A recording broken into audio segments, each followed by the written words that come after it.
Hello everyone and welcome to the LTSS Maryland webinar. My name is Hima Puranam and in this webinar I will be walking you through the process of creating and completing the waiver application packet, including the initial placement on a DDA funding waive and the classification of the waiver slot category that can be created for appropriate tracking of the individual's enrollment. Now let us look at the preconditions for waiver application packet. To add a waiver application packet for an individual, the individual should have DDA's Developmental Disabled Eligibility Determination and authorized by the DDA to apply for a waiver by being placed on a waive.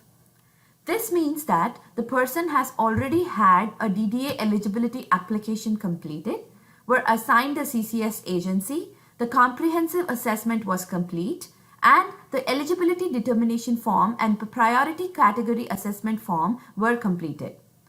The individual is now placed on the waiting list from which they can be added onto an appropriate waive by the regional office based on available funding and waiver slots available. A waiver application packet cannot be created for the first time for an individual in LTSS Maryland if they have not been added to a waive. Now let us look at adding a person to a DDA waive. The DDA staff place individuals on an LTSS Maryland waive when the person meets the specific waive criteria and funding has been authorized.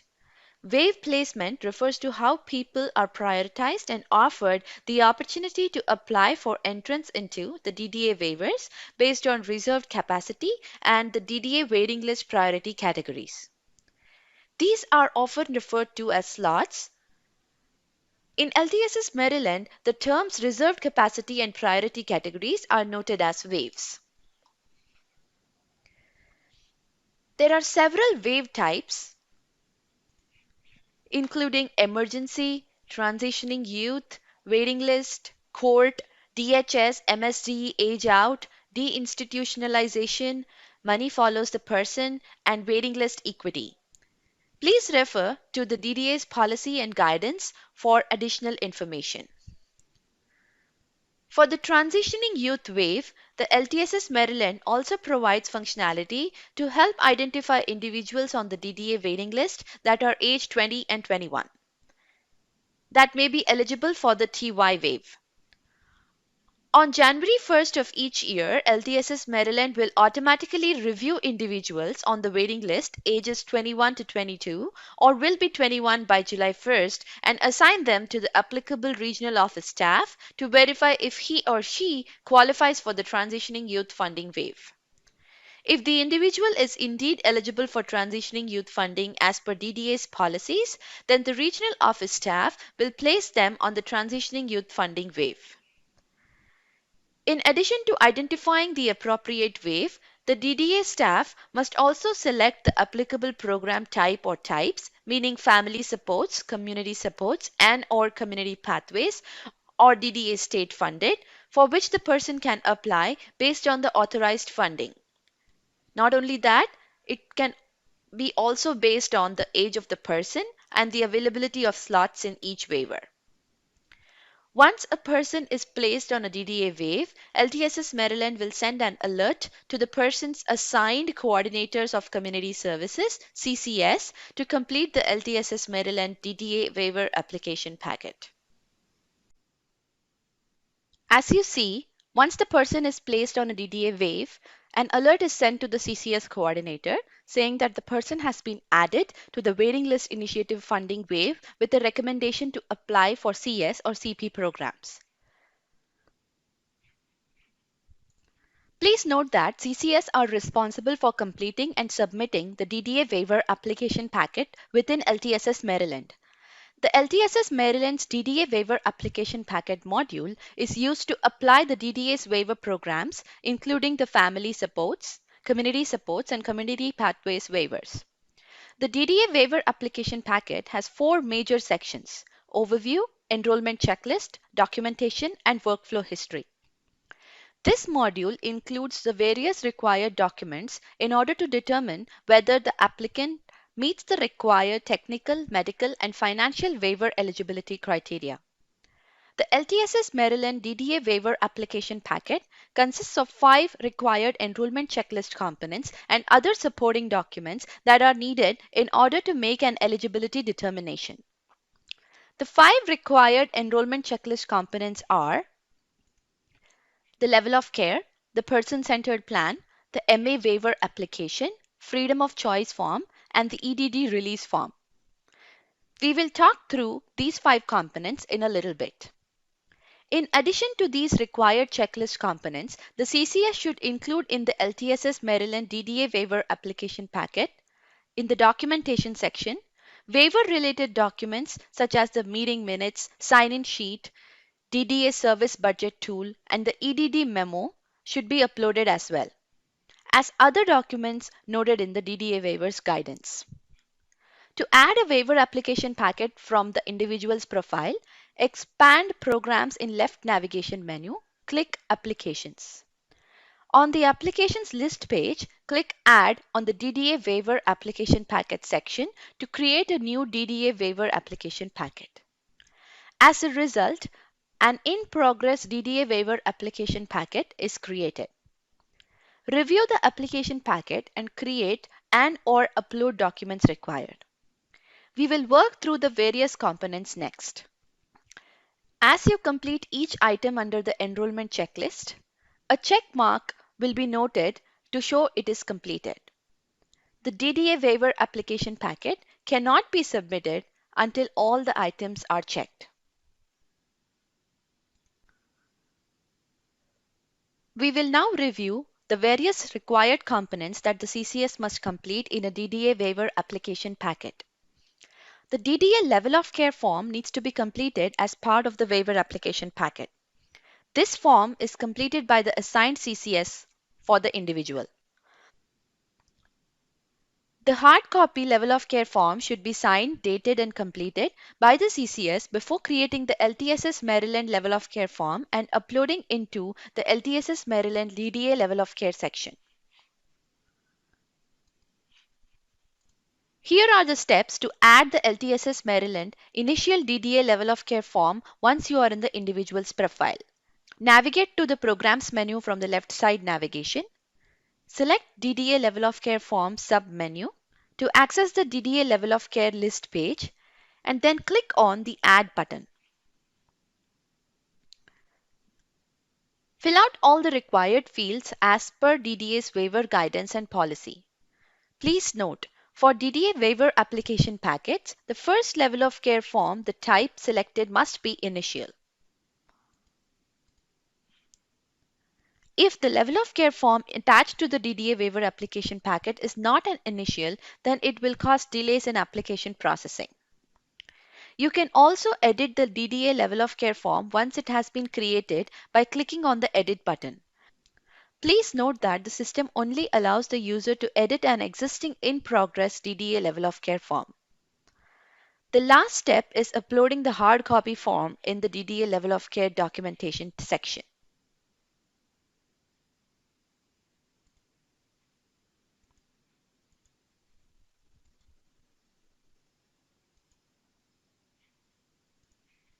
I'm going to go ahead and click on Save.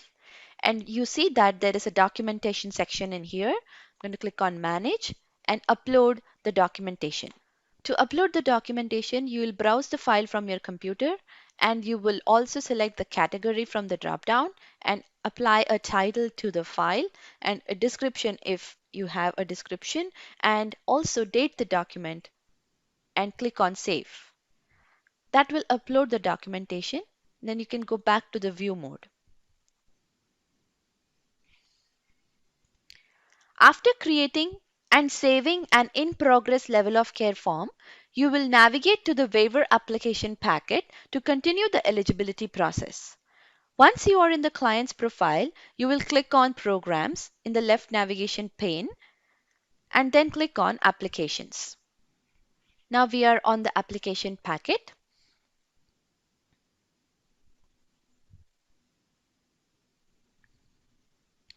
From there, you will go to the in-progress DDA waiver application packet by clicking on the details under the Actions column. A completed or submitted DDA level of care form will be directly linked to the DDA waiver application packet enrollment checklist. As you see here, it is marked with a check mark, which indicates it is submitted.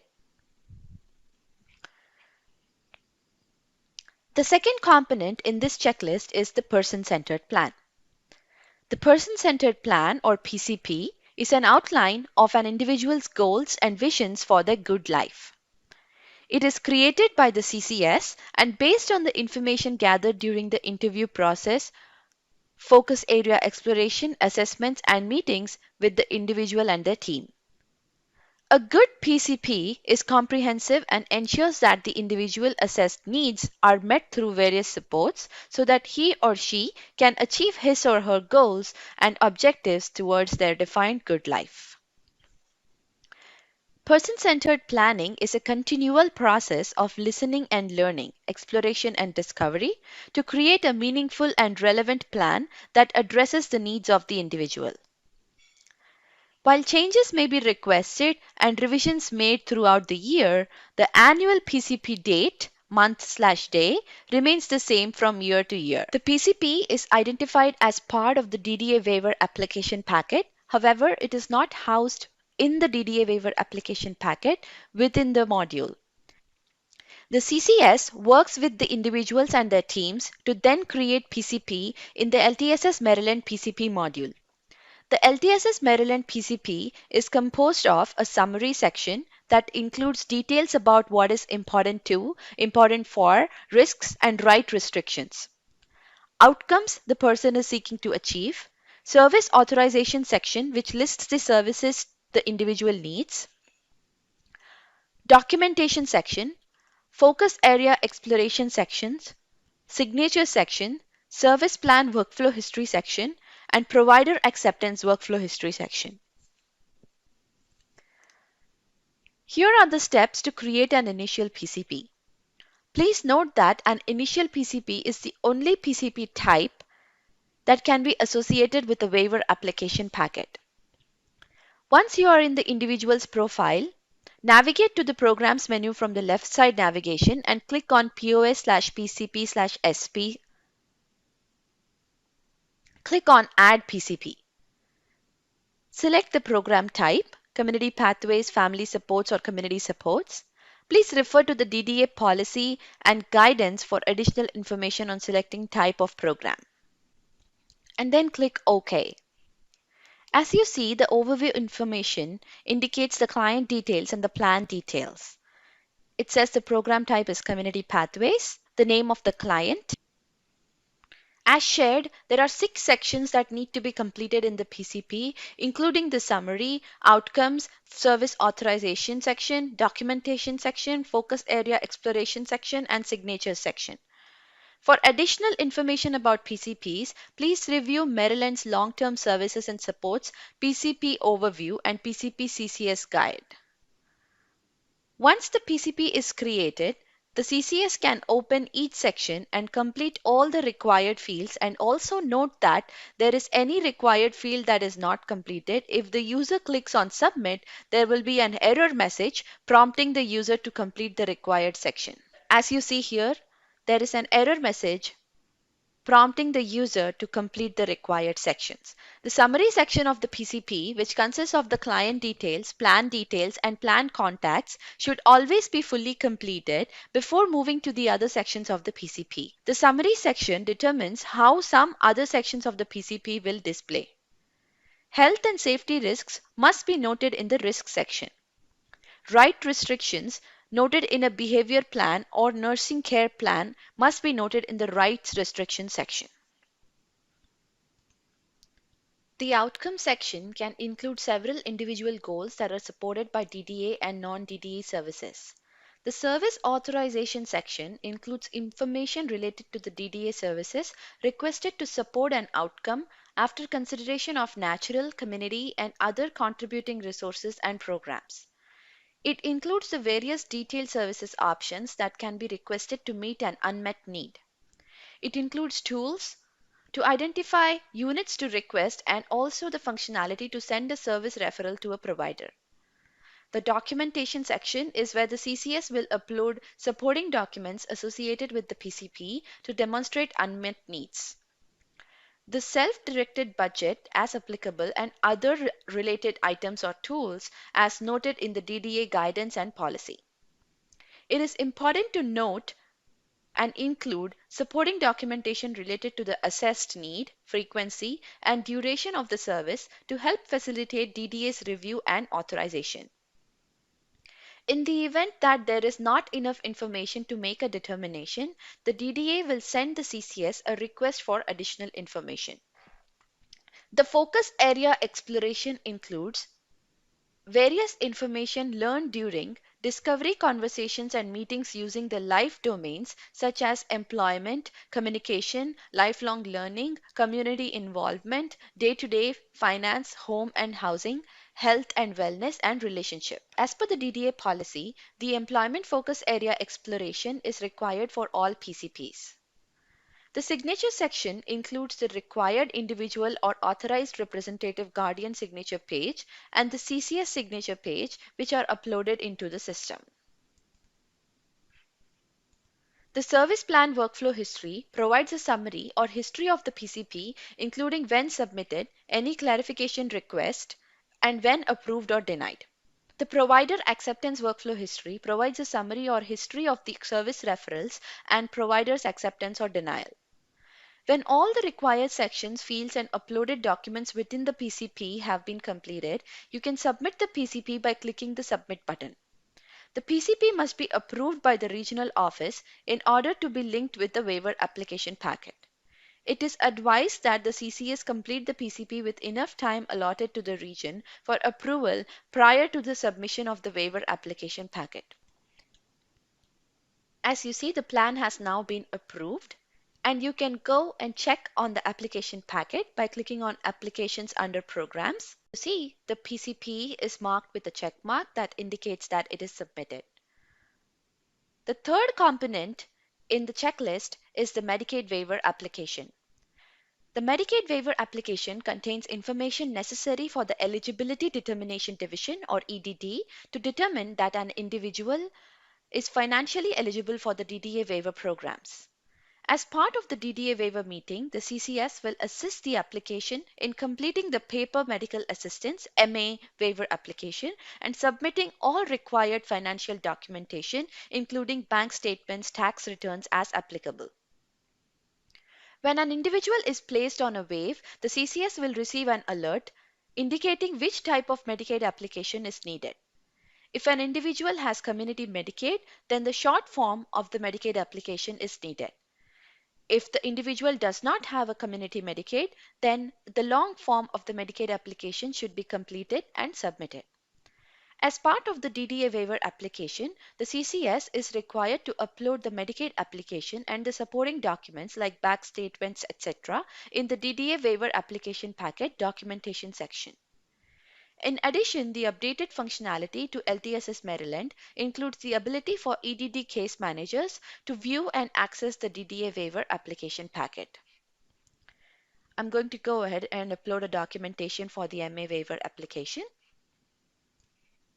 You browse the file from the computer, MA waiver application, select the category MA waiver application, enter any description, if any, and click on Save. As you see, the document has been uploaded and the MA waiver application on the enrollment checklist is marked with a check mark indicating that it has been submitted. The fourth component in the checklist is freedom of choice. The freedom of choice form documents that the individual has elected to receive services and supports through a DDA waiver program instead of an institution or some other entity. CCS is required to upload the freedom of choice form in the DDA waiver application packet documentation section. Refer to the DDA waiver application policy and guidance for further information. I'm going to go ahead and upload the document. I have chosen my file from my computer and I've selected the category as freedom of choice form, entered the title. You can enter a description if any and click on save. As indicated, the freedom of choice form is also saved to the application packet and indicated with a check mark, which means that it is submitted. The fifth component in the checklist is the EDD release form. The EDD release form is a document that indicates who EDD can release information to. And this is regarding an individual's waiver eligibility. The person must sign the form and indicate who he or she would like EDD to share eligibility information with. In many cases, the individual indicates that he or she wants the CCS to receive a copy of all information related to eligibility. If an applicant chooses not to sign the release form or wishes to be the sole person to receive information from EDD regarding the eligibility, then the CCS should upload a letter within LTSS Maryland in the EDD release form section of the DDA waiver application packet, stating that the applicant does not wish to complete the EDD release form. As part of the DDA waiver application, the CCS is required to upload the EDD release form in the DDA waiver application packet documentation section. Refer to the DDA waiver application policy and guidance for further information. I'm going to click on Upload Document. I have chosen a file from my computer, selected the category, also selected the title, and if you have any description, you can enter that in the description box and click on Save. As you see, the EDD release form is also saved to the application packet and is indicated with a check mark, which means that it is submitted. Please note that there can only be one DDA waiver application packet with status of in progress at a time. When the application packet is complete, click on the Submit button. You can also discard if you wish to discard the application packet in progress. I'm going to go ahead and click on Submit button. The user is prompted with the confirmation question, "Are you sure you want to submit this application packet?" The user can click on yes after entering a comment or click on no if he does not wish to proceed with saving or submitting the application packet. I'm going to go ahead and click on yes. Get a success message that the application packet has been submitted. Once the waiver application packet has been submitted, the status is now pending regional staff review. Now we will discuss the waiver application packet process from the point of the regional eligibility staff view, who review and approve the waiver application packet.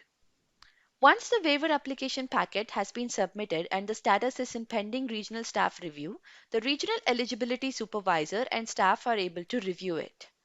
The assigned regional office staff will receive an alert in LTSS Maryland when the CCS submits a DDA waiver application packet for review for individuals assigned to them.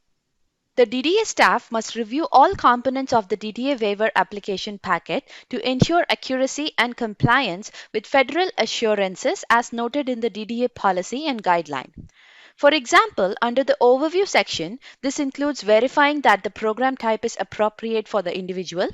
For a transitioning youth's DDA waiver application packet, the only program types that would be appropriate are the CS and CP waiver, as they are supporting individuals 21 and older and include DDA's meaningful day services, whereas the family supports waiver was designed to support children under 21 with support services.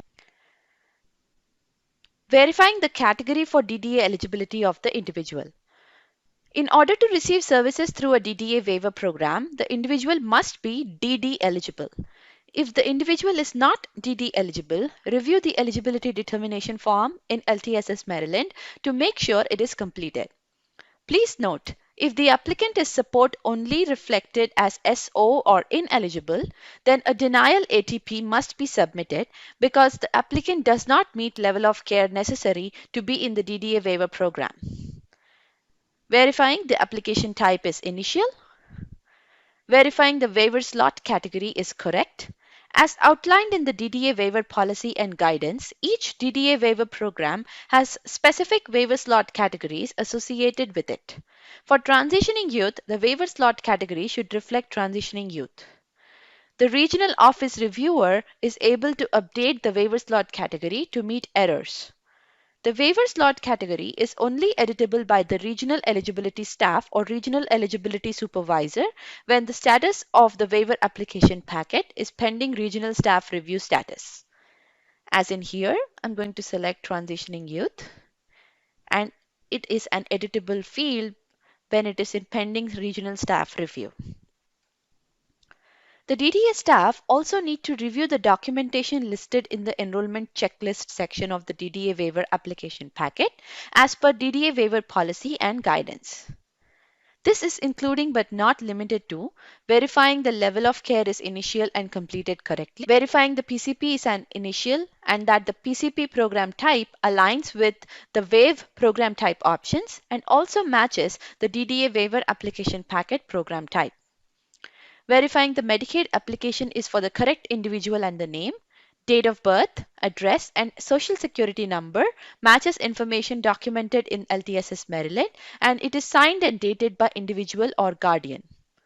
Please note, Medicaid applications expire after 6 months from the date of which they are signed. The 6 months begin at the beginning of the month, no matter the date that the document was signed within that month. For example, if an MA waiver application is signed on 6/29/2020, it will expire on 11/31/2020. Verifying that the freedom of choice form is correct for the correct individual and signed and dated. And last, verifying that the meeting minutes sign-in sheet is for the correct individual and includes the minutes related to the meeting. After the DDA staff reviews the entire DDA waiver application packet as per policy and guidance, if for any reason the waiver application packet has any information missing, the RO reviewer can click on Request Clarification button and update the comment field with any details and send it back to CCS for follow-up. Once you click on the Request Clarification button, you would have to specify which forms require clarification or which attachments require clarification along with additional comments. Submitting clarification request, the DDA waiver application status will be changed to clarification requested by regional staff. Both CCS, CCS supervisor, CCS waiver admin and regional office staff will receive an alert stating clarification has been requested for the DDA waiver application packet. The DDA level of care form status changes to clarification requested by regional staff, matching the status of the DDA waiver application packet when the regional eligibility staff requests clarification on the DDA application packet. This occurs when there is a question that the regional eligibility staff has on any of the forms completed in the enrollment checklist or on any of the documents uploaded. Once the status changes to clarification requested by regional staff, the assigned CCS is now able to modify the DDA waiver application packet with the guidance of the comment provided by the DDA eligibility staff or to provide additional information in response to a specific question. Once the CCS has addressed all of the concerns outlined in a clarification request, he or she will resubmit the DDA waiver application packet. I'm going to go ahead and log in as a CCS. And after a CCS has reviewed the waiver application packet, CCS user can go ahead and click on Submit. A confirmation question will be prompted. Are you sure you want to submit? If there are any additional comments to be entered, that can be entered in the comments box.